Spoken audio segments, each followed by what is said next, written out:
In a world where even the smallest disagreements can lead to arguments, violence, and even death, two brothers tackle the difficult subjects. This podcast is not just about dissecting topics from two different perspectives. It's also about how to have conversations on difficult topics while avoiding the urge to tear someone's head off and vomit down the bloody stump of their neck. Now, because I'm late and hitting the record button, I'm assuming that the timer already started 10 minutes ago. So this might be a shorter conversation. So we got to really pack in the content without rushing.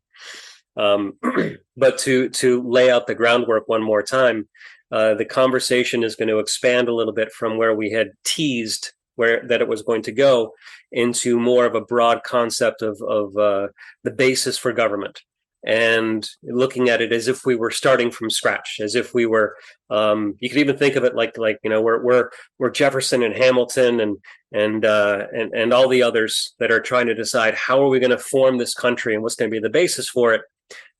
How do we move forward? What's going to be how are we going to create the laws? Okay.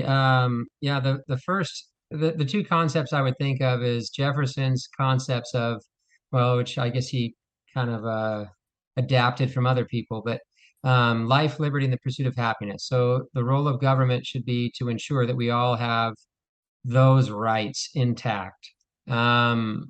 Then we have the gray area that you and I have been discussing, which is, well, there are times when we don't feel that other people are getting are getting happiness or are getting a good result. So we try to enforce that they will, or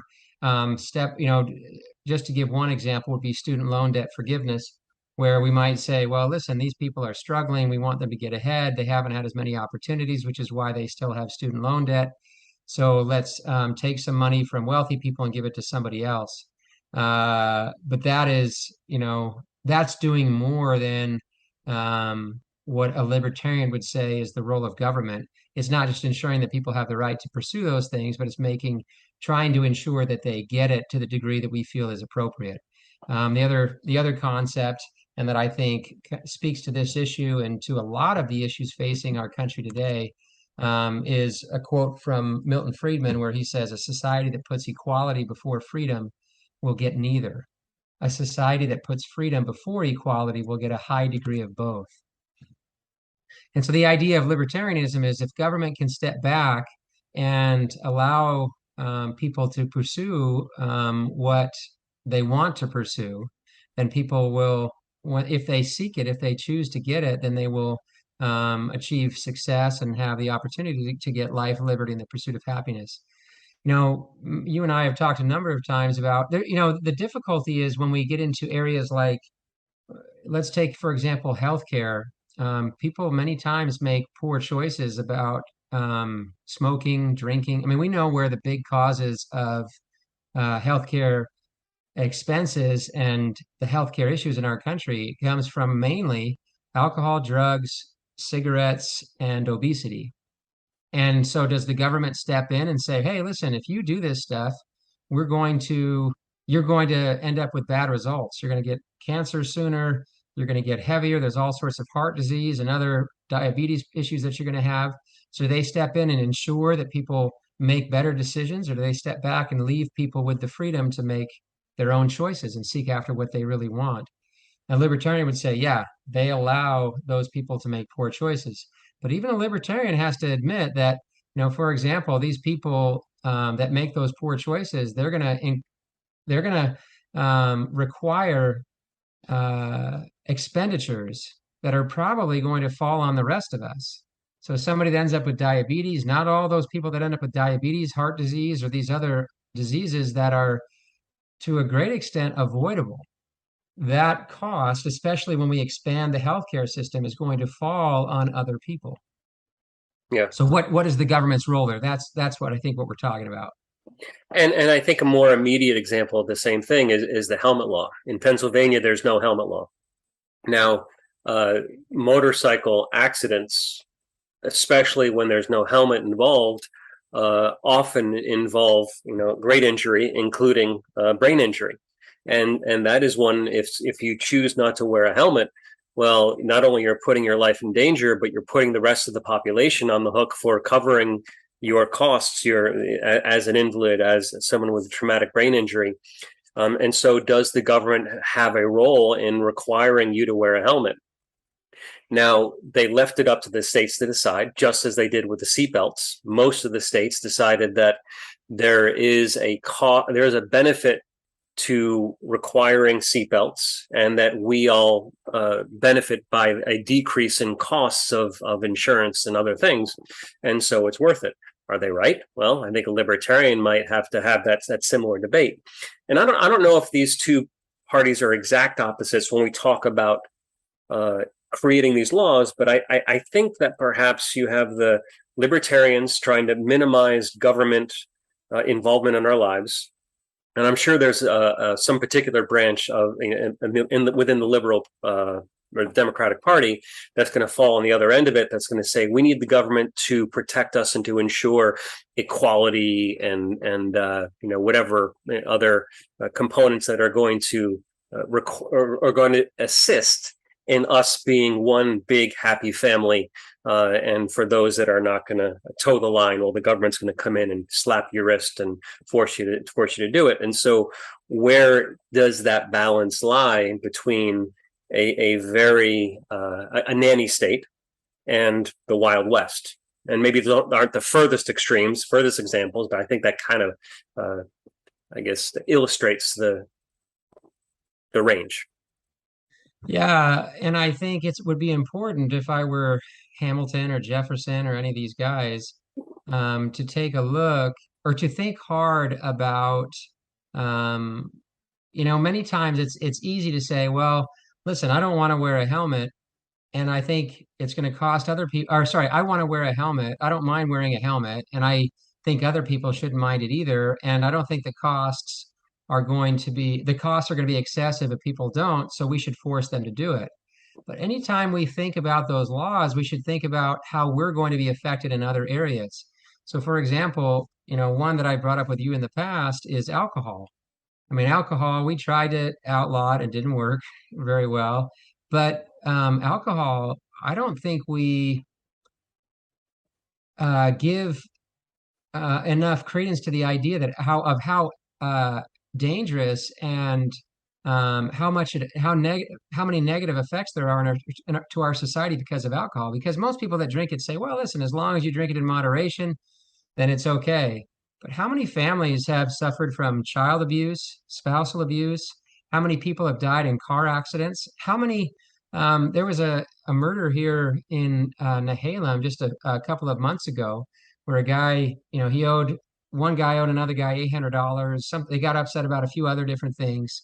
And the one guy went there and beat him to death. Mm-hmm. They were both drunk. And how many crimes are committed? Like we had I've just since I've been here at the marina, I've seen a number of issues come up, and people were drunk at the time. So we don't many times look at the issue of alcohol and really take a look at how it's affecting our society. How many crimes are committed while people are under the influence of alcohol? So if you say, well, listen, I think people should wear helmets and I'm going to force them to do it because there's a cost to the rest of us, well, we should be looking at all these other issues. Are you willing to give up alcohol? Are you willing to, give up your right to drive when driverless cars come up? Like all these things we should be thinking about and realizing that it's not just going to be my issues that I think are important, that I agree with. Once government starts to step in and enforce rules that are, a libertarian might say, are overstepping the bounds, they're going to affect you in different ways too. Because I think all of us could look at interactions that we've had with the government where we said, well, this is too much. They shouldn't be doing this. I'm going to either hide what I'm doing, or I'm just not going to obey, or I just hate what the government is doing. But when we are enforcing our ideals on other people, then we're willing to step in and do those things. Yeah, I think that's the issue that we should be considering. Yeah, so it is a good point. And as you were talking, I was thinking, well, maybe we can start to create separate categories of activities.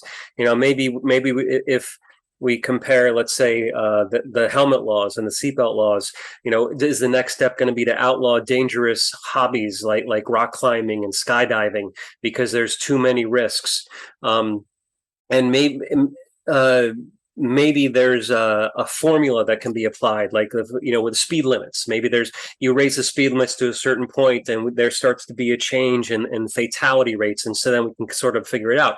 So what if we put all of these questions in the hands of the insurance companies, and we say, for any activity that you want to do, the insurance company has to insure it. Whether it's out drinking alcohol, maybe isn't really an activity, but if we can say that you're going to adhere to a certain amount of alcohol consumption, and based on that consumption, the insurance company will insure you to make sure that you don't,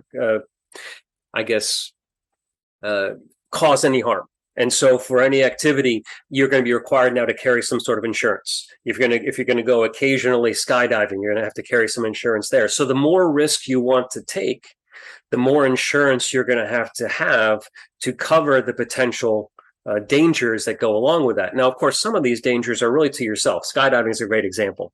And I don't know if people get injured in skydiving. Maybe I would think that you're either dead or not. And so maybe that's actually a lower risk from an insurance company's perspective. I don't really know.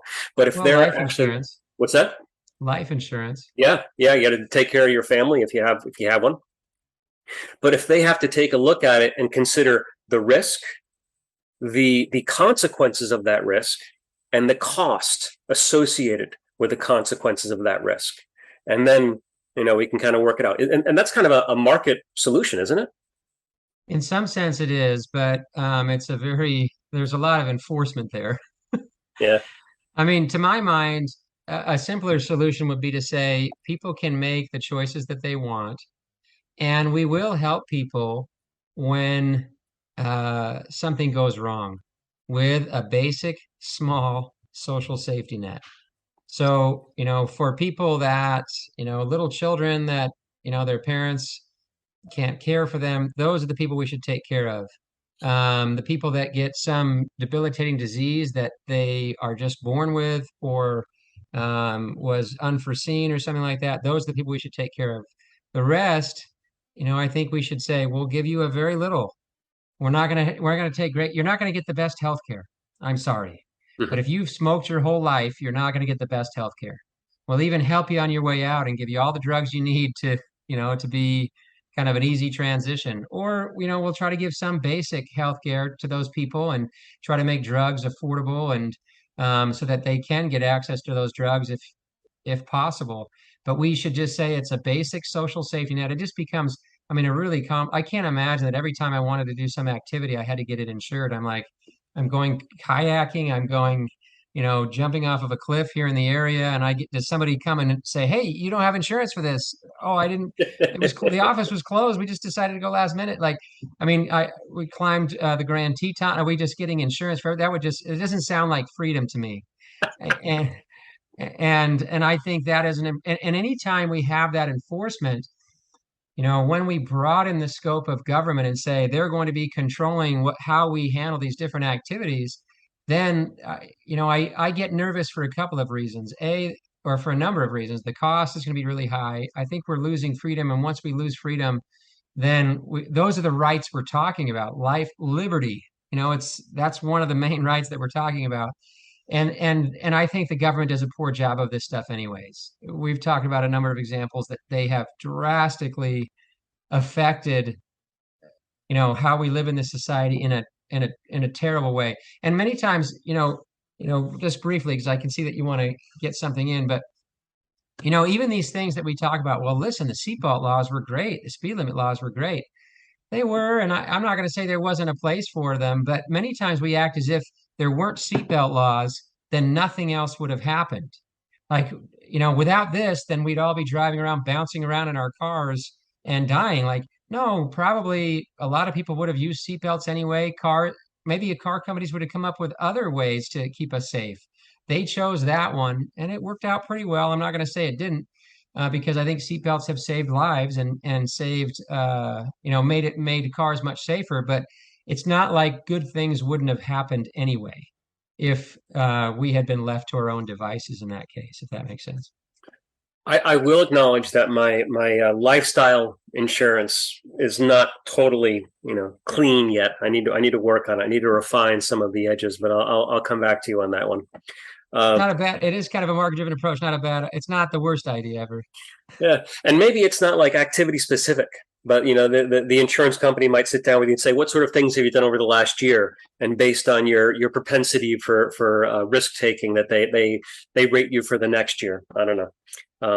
But anyway, when I was talking with my wife about our topic of conversation today, we got onto the topic of highway safety, speed limit laws, that sort of thing, whether the roads are getting safer or not. And she brought up the fact that when we were young, that there were no car seats for kids. That you would have kids in the way back of the station wagons or in the beds of the pickup trucks as they're whipping down the highway. And none of that stuff's allowed anymore. All of that stuff has laws based on protecting children, in part because the children are not really the decision makers. They're not. It's not their actions that put their life at risk. Although children do plenty of that. It's the driver. It's the other driver that really puts their lives at great risk. And so a lot of the times that the government is trying to protect the innocent, in this case, the children, and that has happened over time. Now, we can talk about whether that was useful or not, but it is interesting that safety has improved on the highways over time. Now, there has been a bit of a shift the last year or two when I looked briefly at the data, and you can make the argument, well, is that because of the speed limit law, or is that because of the general safety of cars? Now, there was, I'm pretty sure it was a podcast. I'm not sure which one it was. They were talking about when there was a big fight between the government and the car manufacturers about trying to make their cars safety. And this is back in the 20s and the 30s. And the car manufacturer is saying the cars aren't dangerous. Every accident has one thing in common: drivers. The drivers are the ones that are dangerous. You can always point to a thing a driver could have done differently in order to avoid the accident. They could have driven slower on ice. They could have, if we start putting in safety equipment in these cars, it's going to make these cars incredibly expensive. And the government got a little firm with them, and they started implementing things, collapsible steering columns. I don't even know what that means, but apparently it was a big deal back in the 40s. Airbags, seatbelts, all these other things that make cars safer. And they do always increase the cost of the cars. But people also tend to, I don't know if it's the people that buy the safer cars and therefore the car manufacturers make more, or if the car manufacturers take away the choice and just make the cars with these safety features. I don't really know. But there has been this general escalation of improving the safety of the vehicles. And maybe in conjunction with speed limit laws, we have improved safety on the roads. Yeah, I mean, yeah, I think that's probably true. I would say, yeah, I'm glad that you brought up the fact that those car companies were I mean, that is a huge part of their marketing these days. I mean, especially Yeah. certain companies, they talk about how safe their cars are. And I just, sure, the car companies at first were saying that stuff. They're pushing back against any regulation that comes to them. But it's not, and I think you kind of pointed this out, but it's not that this stuff wouldn't have happened had the government decided not to step in. It still would have happened because these car companies would have realized, hey, they don't, all it takes is a couple of news stories or a safer car company saying, hey, look, if you drive the Ford Model T or whatever, it's not safe. This is what happens to you. Our cars are safe. And then they begin this race to make it safer. And people have to weigh the cost against the safety of the cars. It's going to be more expensive, but people are willing to pay for that in some regards. So they're going to get more and more safe. They're going to come up with new technologies. And I think if government could just take a step back from this one, I mean, yeah, all I can think of is well, a perfect example, you brought up the car seat laws. There is a paper written by Steve Levitt where he talks about the ineffectiveness of car seats. Really? Yeah, and it's a pretty well done paper. He's the guy that did Freakonomics. I don't know if you ever heard of that book or that podcast and that website, but it's pretty interesting stuff.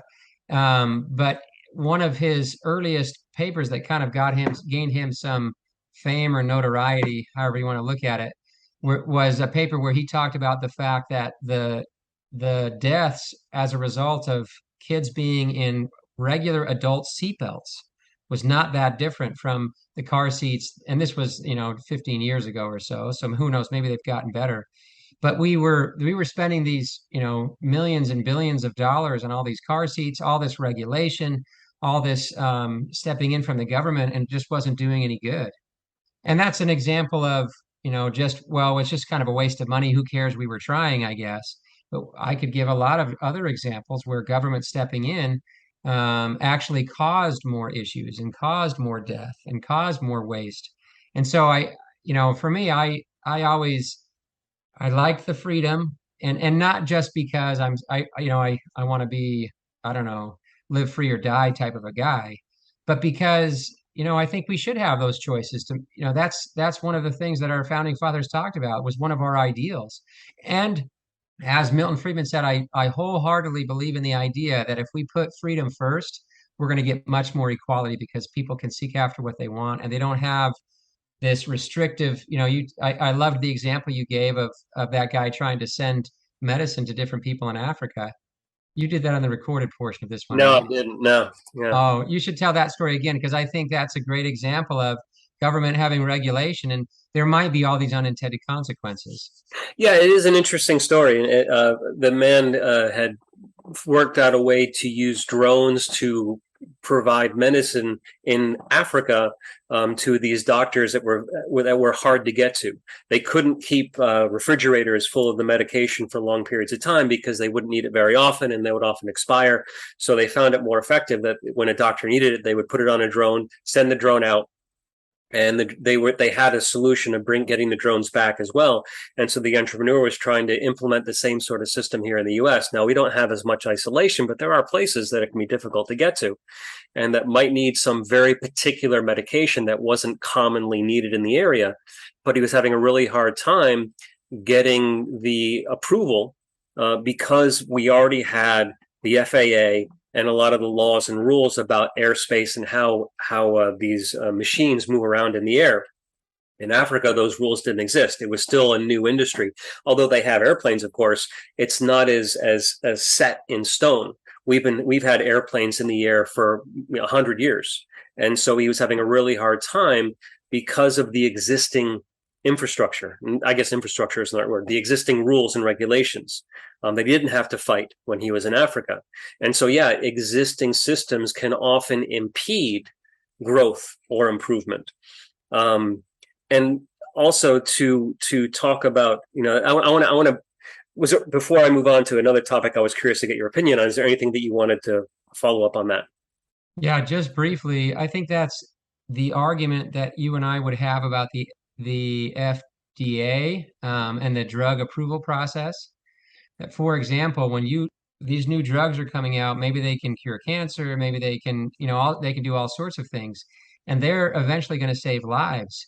But these testing procedures cost hundreds of millions of dollars and take, let's say, 2 or 3 years. Well, over those 2 or 3 years, how many people die? So on the one hand, we're saying, well, hey, we don't want this medicine to go out because if it's dangerous because it might kill people. On the other hand, we might say, well, if it could come out sooner, we don't look at the cost of taking 2 or 3 years for this drug to come out and how many people would die or suffer over the course of those 2 or 3 years. There's a trade-off there that at least we should be aware of. Yeah, there definitely is, and I'm trying to look it up as we go. But there was a case back in the 70s, I think it was. Thalidomide or something. What's that? Thalidomide you talking about where it was the drug that was approved in Europe and it wasn't approved here. Yeah, everybody goes to that same example, and I totally get it, but that's looking at it from one perspective. That's looking at it from the perspective of the people that died from that drug or who suffered from that drug. But there were since some then, pretty huh? horrific birth defects that the Totally. kids were born with. No, no, no. I get it, Brian. But how many people have died because these experiments, like we say, well, miss, if we had gone through the normal process for COVID, how long would the vaccine have taken to come out? Would have taken another year or two. How Sure. many people, how many hundreds of thousands of people would have died had we waited? So in this case, we said, well, let's speed up the process. But in every other case, we have a really slow process where people are suffering and dying. And So you could point to that one example of birth defects, but how many people are dying of cancer or losing their ability to do different things? the one thing it's useful to compare between those two situations is that the drug that caused the birth defects wasn't a necessity. It wasn't life saving. And of course, the COVID vaccine for a lot of people was life saving. And so perhaps there should be tiers or scales depending on the type of drug. And if there's people that are dying from a disease or a condition, then perhaps there's a certain portion of the population that would benefit by receiving some of those drugs before they actually get pushed through or before they've gone through all the steps.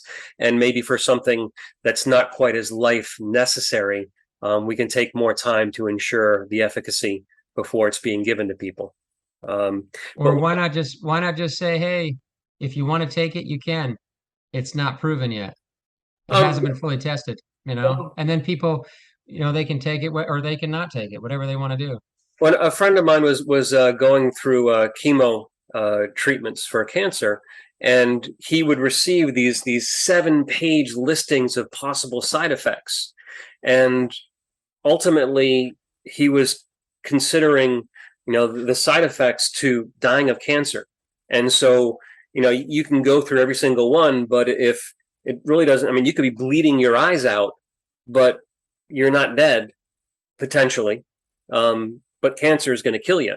And so there's always that sort of balance. And so but he needed to have that sheet of paper in order to be able to assess how bad does it have to get? Does it, living every day in excruciating, crippling pain, is that better than dying of cancer? And at a certain point, you're going to say, well, maybe it actually isn't. Maybe it's better to die than to have some of these side effects. But he had to have the listing in order to make the choice.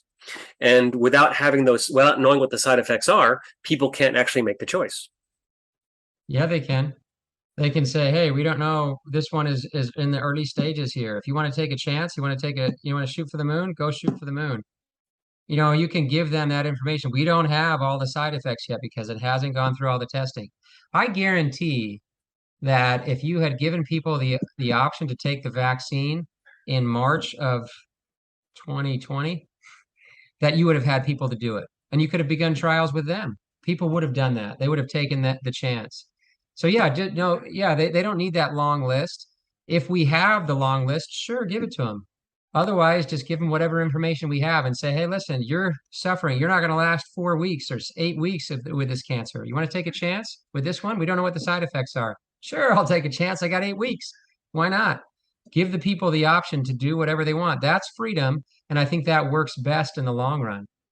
I Okay, think, so well, let me go ask. ahead. We only got a few minutes left, and so I want to ask you. There's been a lot of laws that were put in place in certain towns where animal activists were going into some of these factory farms and secretly recording video in order to show people what the conditions that these animals were living in. Laws were created to prevent these activists from recording video. They made it like a felony or something like that. I'm assuming then that you would have that you would not be okay with those sort of laws being created. Is that correct? Yeah, I think that seems a little over the top to me to say you can't. I mean, that's a place of business, and I don't know. Yeah, It was secret. No one knew that they were being recorded. I would say this. Um, I, yeah, I don't know the specifics of the law and exactly what it said. The way you're painting it makes me think I probably wouldn't agree with it. But at the very least, if you're selling food, then there should be a lot of transparency. I'm not saying that anybody can walk in there and secretly record stuff. I don't want people doing that like in the private workings of my business or something. I don't know. Like they can come into the store, I guess. I don't know. Like, but they don't want to go into, you don't want them to go into the Coke factory and be looking at how they how they, recording everything about the Coke syrup, recipe or something like that. Like I'm not so sure about the secrecy and the way that it was handled or the specifics of the law. But what I would say is those people that are, processing those or slaughtering those animals, there should be transparency. I don't see a problem with that, of how that's done. When it's due to food safety, not necessarily to the ethical treatment of animals. Oh, I think both. I think I'd be okay with understanding how those animals are treated. Okay. I think we should know that. But once again, I'm not secret recordings or something. Like, I think there should be transparency. Those companies should be willing to give us some transparency there. Makes sense. And unfortunately, we're going to have to call it quits now. Wish we hadn't lost that first 10 minutes, but there we go. My fault. I'll take responsibility. We'll have to consider the next topic of conversation. It might be, I don't know if you want to stick broad and vague like this one or go and dig into the specifics of something, but we'll talk about it, figure it out.